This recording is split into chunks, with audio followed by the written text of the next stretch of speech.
అందరికీ నమస్కారం. ఆంధ్రప్రదేశ్ ఓటర్లందరికీ ఒక విన్నపం. ఓటు వేయటం అనేది రాజ్యాంగం మీకు కల్పించిన హక్కు.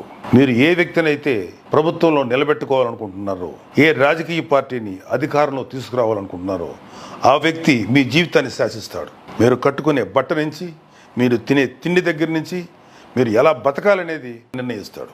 ఈ విషయాన్ని ఒక సినిమా రైటర్ పూరి జగన్నాథ్ చెప్పాడు. అద్భుతంగా చెప్పాడు.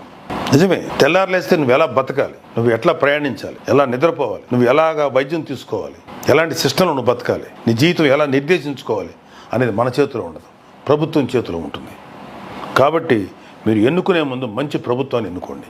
ఈ మధ్యన పిఠాపురంలో నేను తిరుగుతుండగా వైసీపీ వాళ్ళ పనికిమాలిన ఆలోచనల గురించి మీకు ఒకసారి చెప్పాలనిపిస్తుంది.